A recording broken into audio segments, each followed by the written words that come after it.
எல்லா குழந்தைங்களுக்கும் என்னோட வணக்கம். நான் உங்க தீபிகா அருண். என்ன குழந்தைங்களா, போன வாரம் கேட்ட நீல நிற நரி கதை பிடிச்சிருந்துச்சா? அந்த வித்தியாசமான முடிவு உங்களுக்கு அது பிடிச்சிருந்துச்சா? ரொம்ப சந்தோஷம். இன்னைக்கு நம்ம கேட்க போறது சிங்கமும் முயல் குட்டியும். அட, இந்த கதையும் தெரியுமே அப்படின்னு நீங்க சொல்றது எனக்கு கேட்டுருச்சு. ஆனா இன்னைக்கும் உங்களுக்கு தெரிஞ்ச இந்த கதைக்கு ஒரு வித்தியாசமான முடிவை சொல்ல நாங்க காத்திருக்கோம். யாரு நாங்க? நான், என்னுடைய தோழி திலகம், அப்புறம் நான் உங்க சம்யுக்தா அருண். சரி, கதை கேட்க தயாரா? காடுனா எப்படி இருக்கும்னு போன கதையில சொன்னோம்ல, இது கொஞ்சம் வித்தியாசமான காடு. ஆப்பிரிக்கால இருக்கிற காடு. சவானா அப்படின்னு கேள்விப்பட்டிருக்கீங்களா? நீள நீளமா பெரிய பெரிய புல்லு இருக்கிற காடு தான் சவானா. அங்க நிறைய சிங்கங்கள் இருக்கும். வேற என்னென்ன மிருகம் இருக்கும் தெரியுமா?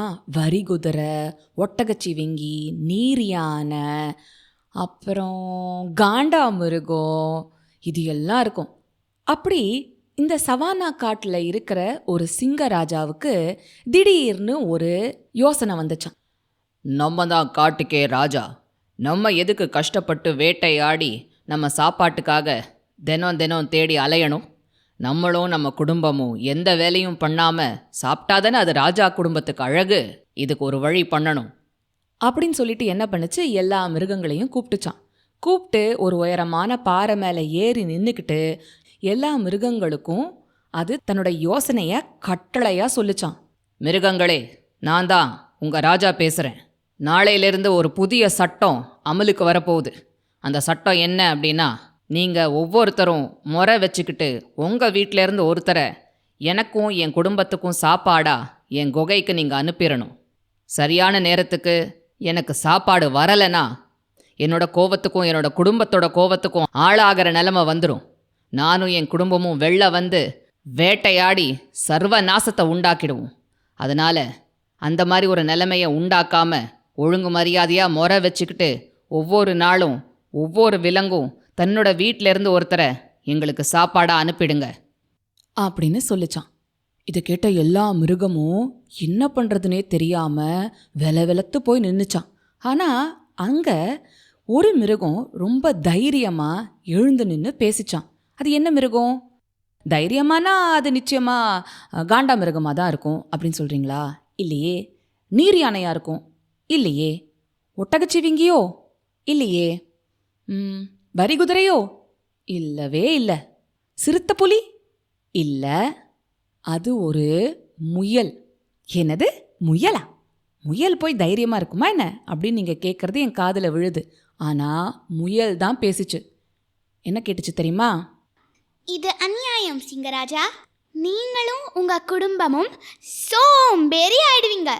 ஒரு நல்ல ராஜானா நாட்டில் இருக்கிற பிரஜைகளுக்கு உதாரணமாக இருக்கணும். நீங்கள் சோம்பேறியானா எல்லாரும் சோம்பேறி ஆயிட மாட்டாங்களா? முயல் ஏதோ கீச்சு கீச்சுன்னு கத்துதுன்னு சிங்கம் அதை காதலையே வாங்காமல் பாறையை விட்டு இறங்கி அது அந்த பக்கமாக நடந்து போக ஆரம்பிச்சிடுச்சு. எல்லா மிருகங்களும் ரொம்ப சோகமாயிடுச்சு. சிங்கமா தானா வந்து வேட்டையாடி ஒரு மானையோ ஒரு வரிகுதிரையையோ சாப்பிடுதுன்னா அது இயற்கை. அப்போ நம்மளால் ஒன்றும் பண்ண முடியாது. ஆனால் நம்மளே நம்ம வீட்டிலேருந்து ஒருத்தரை வந்து சிங்கத்தோட குகைக்கு அனுப்புறதுங்கிறது எப்படி அப்படின்னு எல்லா மிருகமும் சோகமாக பேசிகிட்டு இருந்துச்சு. ஆனால் வேற வழி இல்லையே. அதனால் என்னென்னைக்கு யார் யார் சிங்கத்தோட குகைக்கு சாப்பாடு அனுப்பணும் அப்படிங்கிற முடிவு எடுக்க எல்லாம் தயாராகிடுச்சு. ஒரு நாள் ஒட்டகச்சிவிங்கி, ஒரு நாள் வரிகுதிரை, ஒரு நாள் மான், ஒரு நாள் முயல், இப்படி எல்லாம் முடிவு பண்ணிடுச்சுங்க. சில நாட்கள் அப்படியே போச்சு.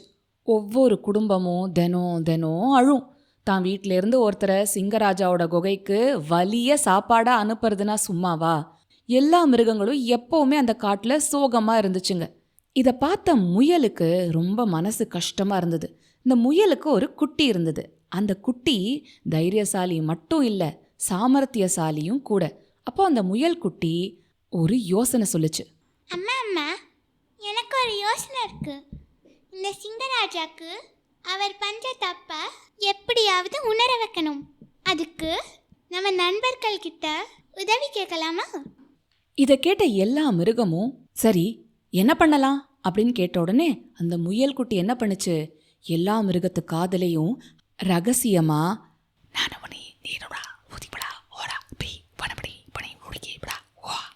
அப்படின்னு சொல்லிச்சான். என்ன சொல்லிச்சு, எனக்கு புரியவே இல்லையே அப்படின்னு சொல்றீங்களா? இருங்க இருங்க, அந்த யோசனையை அந்த முயல்குட்டி செயல்படுத்த தானே போகுது. காண்டாமிருகம், ஒட்டகச்சிவிங்கி, வரிகுதிரை, நீர் யானை, முயல், மான் எல்லா மிருகங்களும் சேர்ந்து இந்த குட்டி முயலோட யோசனைய நடைமுறைக்கு கொண்டு வர காடு முழுக்க சுத்தி சுத்தி அலைஞ்சுதுங்க. இதுல என்ன ஆயிடுச்சு, சிங்கத்துக்கு சாப்பாடு கொடுக்குற நேரத்தை மறந்து போய் அது தாண்டிடுச்சு. அங்க குகையில சிங்கம் பயங்கர கோவமா கர்ஜனை பண்ணிக்கிட்டு இங்கேயும் அங்கேயும் சுத்திக்கிட்டு இருக்கு. என்ன இன்னைக்கு இன்னும் சாப்பாடு வரல அப்படின்னு கத்துன்னு கத்திக்கிட்டு இருந்துச்சு. அதோட கர்ஜனை ரொம்ப தூரம் வரைக்கும் கேட்டு எல்லா மிருகங்களும் பயந்து நடுங்க ஆரம்பிச்சிடுச்சு. ஒரு சாக்குப்பை மாதிரி ஏதோ ஒன்றை மற்ற மிருகங்கள் இழுத்து கொண்டு போய் சிங்கத்தோட குகை வாசல்ல வச்சுட்டு ஓடி போயிடுச்சுங்க. முயல் குட்டி மட்டும் தைரியமா அந்த சாக்குப்பையை கையில பிடிச்சிட்டு நின்றுட்டு இருந்துச்சு. அதை பார்த்த சிங்கராஜா, ஏய், நீ தான் இன்னைக்கு எனக்கு சாப்பாடா வந்திருக்கியா? வர வேண்டிய நேரம் என்னன்னு உனக்கு தெரியாது? இவ்வளோ தாமதமாக வந்திருக்க. பசி என் வயத்தை கிள்ளுது. உள்ளவா அப்படின்னு ஒரு கர்ஜனை பண்ணுச்சான். முயல் குட்டி அதுக்கெல்லாம் பயப்படவே இல்லை. அப்ப சொல்லிச்சான், தாமதமாக வந்ததுக்கு மன்னிச்சுக்கோங்க சிங்கராஜா. உங்களுக்கு நீங்கள் இது வரைக்கும் சாப்பிட்ருக்காத ஒரு புது மிருகத்தை நான் கொண்டு வந்திருக்கேன். தயாராக இருக்கீங்களா? என்ன, இது வரைக்கும் நான் சாப்பிட்ருக்காத மிருகமா? எங்க காட்டு. என்ன குழந்தைங்களா, உங்களுக்கே ஆர்வமா இருக்கா? அப்படி என்ன சிங்கம் சாப்பிடாத மிருகத்தை இந்த முயல் குட்டி சாக்குப்பையில வச்சு கொண்டு வந்திருக்குன்னு? இதோ இங்க பாருங்க. முயல் குட்டி சாக்குப்பையை திறந்த உடனே ஒரு குட்டி சிங்கம் அரை மயக்கமா அந்த சாக்குப்பையிலேருந்து நெளிஞ்சுக்கிட்டே வெளில வந்துச்சு. இதை பார்த்த சிங்கத்துக்கு ஆச்சரியமும் கோபமும் சேர்ந்து வந்து, ஏய் குட்டி முயல், ஏன் குட்டியை என்னையே சாப்பிட சொல்றியா? என்ன திமிரு உனக்கு அப்படின்னு ரொம்ப கோவமா கத்திச்சான். உடனே முயல் குட்டி, ஏன் சிங்கராஜா, தினம் உங்கள் காட்டில் இருக்கிற மிருகங்கள் அதுங்களோட குட்டியையோ அவங்களோட வீட்டில் இருக்கிற யாரையோ உங்களுக்கு சாப்பாடாக கொண்டு வந்து கொடுக்குறாங்கல்ல, அப்போ அவங்களுக்கு எப்படி இருக்கும்? உங்கள் குட்டியை நீங்கள் சாப்பிடணும்னு நினைக்கும் போது உங்களுக்கு பக்குன்னு இருக்குல்ல, அதே மாதிரி தானே மற்ற மிருகங்களுக்கும் இருக்கும். அவங்களோட குட்டியை வந்து நீங்கள் சாப்பிட போகும்போது என்னதான் இருந்தாலும் சிங்கம் காட்டுக்கு ராஜா தானே. அதுக்குள்ள ஒரு நீதி, நேர்மை, நியாயம், தர்மம், அறம்லாம் இருக்கும்ல. முயல் குட்டி இப்படி சொன்ன உடனே, சரி, இப்போ என்ன பண்ணணுங்கிற அப்படின்னு கேட்டுச்சான். உடனே முயல் குட்டி சொல்லிச்சான், வேட்டையாடி சாப்பிட்றது உங்கள் இயற்கை குணம். உங்கள் பசிக்கு என்ன தேவையோ அவ்வளவு தான் நீங்கள் வேட்டையாடி சாப்பிடணும். அது மூலமாக மிருகங்களுக்கு இந்த துயரமும் கஷ்டமும் இருக்காது. அதே மாதிரி நீங்கள் சோம்பேறி ஆகக்கூடாது. அவங்க வேலையை அவங்க தான் பண்ணணும். இதை கேட்ட சிங்கமும், நீ சொல்கிறது சரிதான். ஒரு காட்டுக்கு ராஜா சோம்பேறியா இருக்கக்கூடாது. இயற்கையோட நியதி நான் வேட்டையாடி சாப்பிட்றது. எனக்கு தேவையான அளவுக்கு நானே இனிமே வேட்டையாடி சாப்பிட்டுக்கிறேன். இனிமே யாருக்கும் நான் இந்த மாதிரி தொந்தரவு வைக்க மாட்டேன். இதை எனக்கு உணர்த்தின உனக்கும் உன் அம்மாவுக்கும் என்னோட நன்றிகள் அப்படின்னு சொல்லிச்சான்.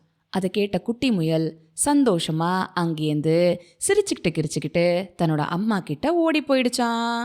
எப்படி அங்கே ஒரு குட்டி சிங்கம் வந்துச்சுன்னு யோசிக்கிறீங்களா குழந்தைங்களா? வேற ஒன்றும் இல்லை. குட்டி முயலுக்கு ஒரு யோசனை வந்துச்சு, எல்லா மிருகமும் சேர்ந்து போய் காடு ஃபுல்லாக சுற்றிச்சுன்னு சொன்னேன்ல, அது இதுக்காக தான். ஒரு குட்டி சிங்கத்தை கண்டுபிடிச்சு அதை ஒரு பைக்குள்ளே அடைச்சி கூட்டிக்கிட்டு வரத்துக்கு தான். என்ன குழந்தைங்களா, இந்த கதை உங்களுக்கு பிடிச்சிருந்துச்சா? சபாஷ்! இன்னொரு கதையோட உங்களை சீக்கிரமாக சந்திக்கிறோம். அது வரைக்கும் சிரிச்சுக்கிட்டு கிரிச்சுக்கிட்டு சந்தோஷமா இருங்க.